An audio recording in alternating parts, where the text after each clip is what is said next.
যদি শ্বশুর একটা ঘড়ি দেয়, চুমা খাইয়া হাতে লাগায় নিয়ে আসবা। যদি একজোড়া জুতা দেয়, 14 গোষ্ঠীর কপাল মনে করে নিয়ে আসবা। শেরওয়ানে দিল, আলহামদুলিল্লাহ বলে গায়ে দিয়ে নিয়ে আসবা।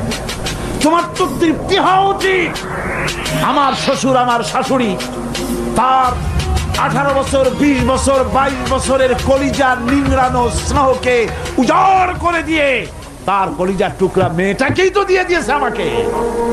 এর থেকে টেলিভিশন বেশি, রেডিও বেশি, গাড়ি বেশি, বাড়ি বেশি?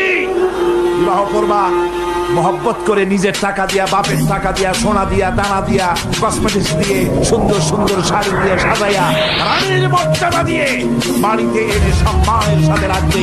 জীবনে খোটা দিবা না।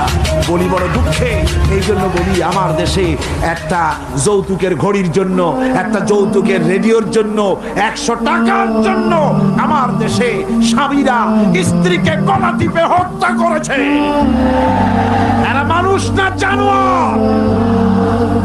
সুতরাং যুবকেরা, বীর চট্টলার, বীর মুজাহিদ, তরুণ যুবক, তোমরা যারা বিয়ে করনি, ওয়াদা করো যৌতুক ছাড়াই বিবাহ করবে। কারা হাত উঁচু করে দেখো।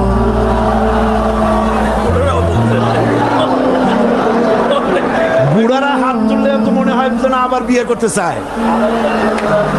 বুড়ারা না, জওয়ানেরা। জওয়ান বসো, বসো, বসো, বসো। আলহামদুলিল্লাহ, জোরে কোন আলহামদুলিল্লাহ।